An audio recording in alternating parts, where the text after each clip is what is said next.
प्याज के ऊपर लौंग लगाते ही आपकी बेशुमार पैसों की बचत होगी और आपकी सबसे बड़ी परेशानी दूर होने वाली है।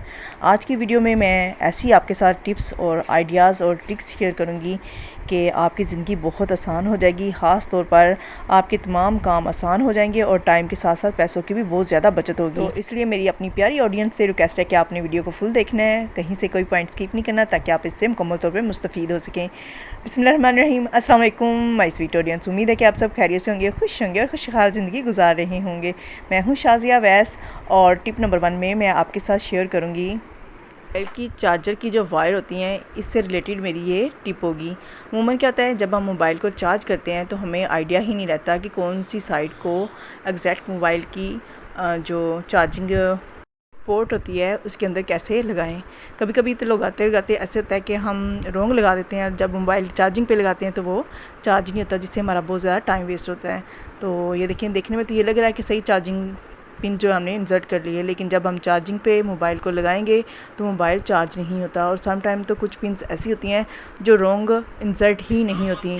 इसलिए मैं आज अपनी ऑडियंस की इस परेशानी को दूर करते हुए एक ज़बरदस्त तरीका बताऊंगी। आपने क्या करना है, पिन वाली साइड पे आपने कुछ इस तरह से नेल पेंट से कलर लगा देना है। अब आप जब भी चार्जिंग करेंगी तो आपको पता होगा कि जिस साइड पे नेल पेंट लगा हुआ है ये इसकी एग्जैक्ट साइड है। आप डायरेक्ट इस तरह इसको इंसर्ट करेंगी और अपने टाइम की और अपने पैसों की बचत कर सकती हैं। टिप नंबर 2 में मैं आपके साथ शेयर करूँगी। अमूमन कुछ बॉक्सेस ऐसे होते हैं जो खाली होने के बाद डिब्बियाँ जो होती हैं हमारा फेंकने को दिल नहीं करता, लेकिन सम टाइम ऐसा होता है कि उनके अंदर क्रैक्स आ जाते हैं या वो टूट जाती हैं। अभी ये देखिए, मैं इसके अंदर जो है ना क्रैक बनाऊंगी, कटर की मदद से इसको कट कर लूँगी। कट लगाने के बाद इसको हम करेंगे लीक, ताकि इसको मैं आपको बता सकूँ। अगर आपके पास कोई इस तरह का बॉक्स है या कोई इस तरह का जार है जिसको आप इस्तेमाल करना चाहती हैं लेकिन वो टूट चुका है, उसके अंदर क्रैक्स आ चुके हैं, तो आप उसको किस तरह से दोबारा यूज़ कर सकती हैं। पहले मैं ये आपको दिखाऊंगी। इसके अंदर मैंने पानी डाला है और आप चेक करिएगा कि इसके अंदर से पानी लीक हो रहा है। ये देखिए, पानी के कतरे इसकी बॉटम से गिर रहे हैं और अब हम इसको सही करेंगे। इसके जो क्रैक्स हैं उनको फिल करेंगे। इसके क्रैक को फिल करने के लिए आपने सबसे पहले जो जार है इसको अच्छे से ड्राई कर लेना है। ड्राई करने के बाद अब ये देखें, यहाँ पे जो क्रैक हैं आपको कैमरा दिखा रहा है, इन जगहों पे हम क्या करेंगे, नेल पेंट लेके अच्छे से फिल कर देंगे। आपने थोड़ी सी मोटी तय लगानी है और तय लगाने के बाद आपने इसको ड्राई होने के लिए छोड़ देना है। ये देखिए, कुछ इस तरह से आपने इसको फिल कर देना है। अब जैसी मर्ज़ी प्लास्टिक की जो भी चीज़ हो जिसके ऊपर बहुत ज़्यादा क्रैक्स आ जाएं तो आपने नेल पेंट की मदद से इसको फिल कर लेना है। फिल करने के बाद आपने इसको ड्राई होने देना है। जब मुकम्मल तौर पर ये देखें ड्राई हो जाए तो अब हम इसमें लिक्विड डालेंगे और आपको दिखाएंगे कि इसके अंदर से एक कतरा भी बाहर नहीं निकलेगा। यानी कि नेल पेंट की मदद से आप प्लास्टिक की जितनी मज़ीद चीज़ें टूटी हुई हैं आप उनको फिल कर सकती हैं। महंगी महंगी प्रोडक्ट्स की बजाय आप एक सिंपल नेल पेंट जो हर घर में मौजूद होता है, आप उसकी मदद से इनको फिल कर सकती हैं। ये देखें कितना ज़बरदस्त है, इसका जो क्रैक है वो फिल हो गए हैं और अब आप इसको जहाँ मर्जी इस्तेमाल कर सकती हैं। लाजमी इस टिप को ट्राई करिएगा और फीडबैक देना मत भूलिएगा। टिप नंबर 3 में मैं आपके साथ शेयर करने वाली हूँ कि अमूमन क्या होता है, टूथपेस्ट इस्तेमाल करते करते घटते घटते ये ख़त्म होने की स्टेज पर चली जाती है। ये देखें कुछ इस तरह से, अभी ये हाफ़ है तो आपने इसको किस तरह से इस्तेमाल में लाना है। आपने सिंपल नीचे से इसको फोल्ड कर देना है और फोल्ड करने के बाद इस तरह का बाइंडर क्लिप आपने ले लेना है और आपने इसको खोलने के बाद कुछ इस तरह से इसको फिक्स कर देना है। इस बाइंडर क्लिप का फ़ायदा क्या होगा, ये होगा कि आप जब इसको लगाएंगे और लगाने के बाद इसको इसकी सही डायरेक्शन में इस तरह फोल्ड कर देंगी तो अब आपको सिर्फ पिन को फोल्ड करने की ज़रूरत होगी। जैसे ही आप पिन के ऊपर हल्का सा प्रेशर देंगी टूथपेस्ट बाहर आ जाएगी। अब इसके लास्ट कतरे तक आप इस्तेमाल कर सकती हैं और आपकी टूथपेस्ट बिल्कुल वेस्ट नहीं होगी और ये टाइम की भी बचत करेगा। टाइम की बचत किस तरह करेगा कि आप इसको आसानी से बाइंडर क्लिप को लगा भी सकती हैं और दूसरी जगह पे भी इस्तेमाल कर सकती हैं। टिप नंबर 4 में मैं आपके साथ शेयर करूँगी। अमूमन क्या होता है, हम जब सॉक्स वगैरह इस तरह वॉश करते हैं तो गीली होती हैं और हमें अचानक इसका इस्तेमाल करना पड़े या सडन हमें इसका इस्तेमाल करना हो तो हम इसको किस तरह जल्दी से ड्राई कर सकते हैं। आपने क्या लेना है, ब्लो ड्राई लेना है। आपने ड्रायर के ऊपर कुछ इस तरह से सॉक्स को चढ़ा देना है। चढ़ाने के बाद अब जैसे ही आप ब्लो ड्राई को ऑन करेंगी चंद सेकंड लगेंगे और आपकी जो सॉक है वो ड्राई हो जाएगी और आप इस तरह इसको आसानी से ड्राई कर सकती हैं और इन टाइम पे इसको ड्राई करके इस्तेमाल में भी ला सकती हैं। इस तरह अब आगे सर्दियाँ आ रही हैं तो सर्दियों में कपड़ों को ड्राई करना बहुत मुश्किल काम है, क्योंकि घर छोटे होते हैं और जगह कम होने की वजह से हम कपड़े ड्राई नहीं कर पाती। तो आप इस तरीके को भी फॉलो कर सकती हैं। टिप नंबर 5 में मैं आपके साथ शेयर करूँगी अमूमन क्या होता है जिन घरों में चाय का बहुत ज़्यादा इस्तेमाल होता है। कप ज़्यादा इस्तेमाल होने की वजह से उनके अंदर कुछ इस तरह से पिलाहट सी कप के अंदर जमा होना शुरू हो जाती है। इसको साफ़ करने का बेहतरीन तरीका ये है कि आपने स्पंज लेना है और स्पंज के ऊपर कुछ इस तरह से थोड़ा सा टूथपेस्ट का आपने कतरा ले लेना है और इसको गीला करना है। और इसको गीला करने के बाद आपने कप को अच्छे से धो लेना है। आप इस तरीके को फॉलो करते हुए गिलास भी धो सकती हैं। इस तरह गिलास के अंदर या कप के अंदर से जो स्मेल आती है वो भी ख़त्म हो जाएगी। इसके अलावा इसके अंदर जितनी भी पिलाहट होगी वो ख़त्म हो जाएगी और इसमें एक ज़बरदस्त सी शाइन भी आएगी। अभी मैं आपको वॉश करके दिखाती हूँ। अभी ये देखें कितनी ज़बरदस्त सी इसके अंदर शाइन आ गई है। अब मैं इसको वॉश करती हूँ और वॉश करने के बाद आपको इसका लाइव रिज़ल्ट दिखाती हूँ। लें जी, कप को मैंने कर लिया वॉश और अब आप देखें इसके अंदर कितनी ज़बरदस्त सी कप के अंदर शाइन आ गई है। जो इसके अंदर पिलाहट थी वो सारी ख़त्म हो गई है। आप इस तरीके से गिलास और कप और प्लेटें जो हैं घरों में इस्तेमाल होती हैं उनको वॉश कर सकती हैं और उनके अंदर एक ज़बरदस्त सी चमक जो नए होने की सूरत में होती है वो वापस ला सकती हैं। लाजमी इस टिप को भी ट्राई करिएगा और फीडबैक देना मत भूलिएगा। और अगर आप मेरे चैनल पे नए हैं और आपने मेरे चैनल को अभी तक सब्सक्राइब नहीं किया तो सब्सक्राइब भी कर दें और बेल आइकन को लाजमी क्लिक कर दीजिएगा। टिप नंबर 6 में मैं आपके साथ शेयर करूँगी। आपने एक अदद प्याज लेना है, मीडियम ले लें, लार्ज साइज़ का ले लें। आपने जिस क्वांटिटी में ऑयल बनाना है उस क्वांटिटी में आपने प्याज को ले लेना है। मैं अभी मीडियम प्याज का इस्तेमाल कर रही हूँ। और आपने इस तरह लौंग ले लेनी है जो हम चावल पकाने के लिए या अचार डालते हैं तो उसमें इस्तेमाल किया जाता है। ये अमूमन गरम मसाले का एक हिस्सा है। अब आपने इस तमाम लौंग्स को कुछ इस तरह से प्याज के ऊपर लगा देना है। अब आप लाजमी हैरान होंगे कि लौंग जो हैं वो मैं प्याज के ऊपर क्यों लगा रही हूँ। अभी इसका मैं फ़ायदा आपके साथ शेयर करूँगी कि लौंग जो हैं वो बालों के लिए कितने फ़ायदेमंद है। अगर आपके बाल जो हैं वो गिरते हैं और उम्र से पहले आपके बाल में सफ़ेदी आ गई है, खुश्की सिकरी है या बालों का कोई भी मसला आपको दरपेश है तो आपने ये ऑयल बना लेना है। आपको पता है प्याज जो है गिरते बालों को कितना तेज़ी से रोक देता है। जो बाल गिरते हैं वो इस ऑयल की मदद से आपके गिरना बंद हो जाएंगे। अगर आपके बाल सफ़ेद हो रहे हैं तो वो भी रुक जाएंगे। और इसके अलावा अगर बालों में खुश्की सिकरी है तो वो भी ख़त्म हो जाएगी। सरसों के तेल को फ्राई पैन के अंदर डाल के प्याज को कुछ इस तरह से अंदर रख देना है। कोशिश करनी है कि जो प्याज है वो हाफ़ डिप हो। मेरे पास कम क्वांटिटी में चीज़ें थी इसलिए मैंने ऑयल कम लिया है। और मैं 1 चम्मच के करीब इसमें मेथी दाना डाल दूंगी और साथ ही 1 चम्मच के करीब कलवंजी डाल देंगे, क्योंकि कलवंजी में हर बीमारी की शिफा है। अब क्या करेंगे, चूल्हे को ऑन कर देंगे और आपने मीडियम फ्लेम रखना है, बहुत ज़्यादा हाई नहीं रखना ताकि एकदम से चीज़ें कड़क ना हों, ख़राब ना हों, रोस्ट ना हों।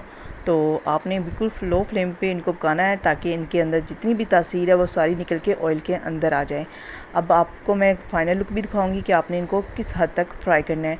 अब आपने प्याज की साइड को चेंज करते रहना है, उल्ट पुलट करते रहना है और आपने इस हद तक इनको रोस्ट कर लेना है, इस हद तक इनके अंदर जो है कालापन आ जाए। जब ये जल जाए तो फिर आपने क्या करना है, इस ऑयल को ठंडा करना है और ठंडा करने के बाद आपने इसको छान लेना है। छानने के बाद आप इस ऑयल को बाकी जो ऑयल है सरसों का उसके अंदर भी मिक्स कर सकती हैं। इसके अलावा अगर आपको नारियल का तेल सूट करता है तो आप उसके अंदर भी इस ऑयल को मिक्स करके इस्तेमाल कर सकती हैं। इसको इस्तेमाल करने का सादा सा तरीका ये है कि आपने ऑयल को अपने बालों की जो रूट्स है उसमें अच्छे से लगाना है, उसकी टिप्स में अच्छे से लगाना है और लगाने के बाद आपने इसको तकरीबन आधे से 1 घंटे के लिए छोड़ देना है। उसके बाद आप अपनी मर्ज़ी के जो शैम्पू आपको पसंद है उसके साथ वॉश कर लेना है और कोशिश करनी है कि आपने वीक में 2 दफ़ा इस ऑयल को इस्तेमाल करना है। और इस्तेमाल करने के बाद आप इसके रिज़ल्ट देख के हैरान रह जाएंगी। लाजमी अपनी फ़ीडबैक भी दीजिएगा। नंबर 7 में मेरी सुपर डुपर होने वाली है। ये कैसे सुपर डुपर होने वाली है, अमूमन क्या होता है जब वाशरूम में हम सोप का इस्तेमाल करते हैं तो सोप इस्तेमाल होने के बाद घटता घटता इतना सा पीस रह जाता है। अब इसकी अगली स्टेज ये है कि इसने टूट के 2 पीसीज़ में डिवाइड हो जाना है। आपने इसको 2 पीसीज़ में डिवाइड करने से पहले ही क्या करना है, इसके अंदर कील की मदद से आपने कुछ इस तरह से सुराख कर लेना है। सुराख करने के बाद आपके पास कोई भी धागा है तो धागा डालने, अगर आपके पास घर में कोई डोरी है तो आप इसके अंदर कुछ इस तरह से कील की मदद से डोरी को डाल दें। डालने के बाद आपने इसके ऊपर सिंपल गिरा लगानी है और गिरा लगाने के बाद आपने एक ज़बरदस्त सा हार रेडी कर लेना है।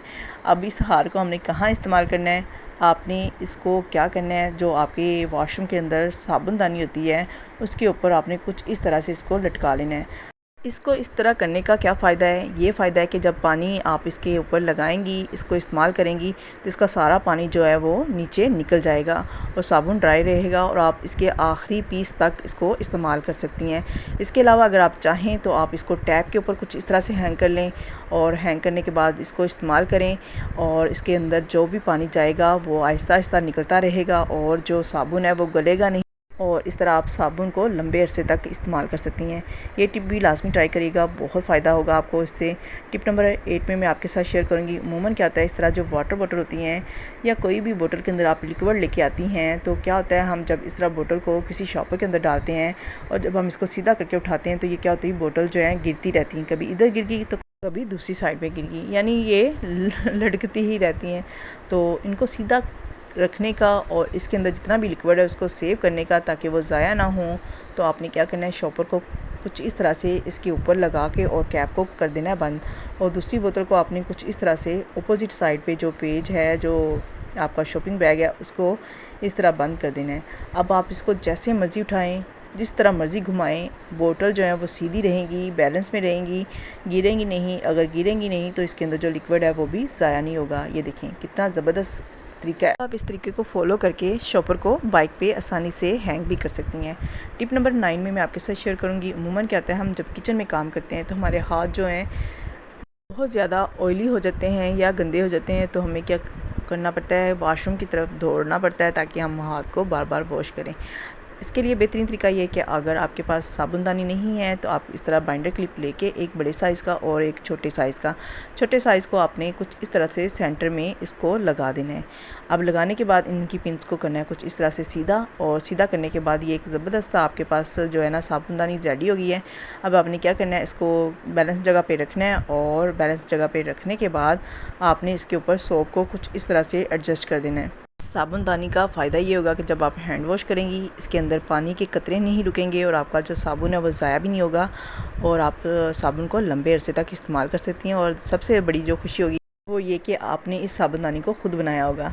टिप नंबर 10 में मैं आपके साथ शेयर करूँगी। अब विंटर हो गया स्टार्ट, मच्छर की आमद हो जाएगी, तो इसलिए हम जो कॉइल है, स्प्रे है या मच्छरों को मारने के लिए रिफिल का भी इस्तेमाल करेंगे। ज़रूरी नहीं कि हर शख्स के पास जो हाई लेवल की चीज़ें हों, कुछ लोग कॉइल का भी इस्तेमाल करते हैं। अगर आप इस तरह की कॉइल का इस्तेमाल करते हैं तो आपको यकीनन पता होगा इसके लिए हमें एक स्टैंड की भी ज़रूरत होगी। तो बेहतरीन स्टैंड बनाने के लिए आपने 2 छोटे बाइंडर क्लिप ले लेने हैं और कुछ इस तरह से आपने इसके ऊपर लगा देनी है कॉइल को और एक ज़बरदस्त सा स्टैंड बना लेना है।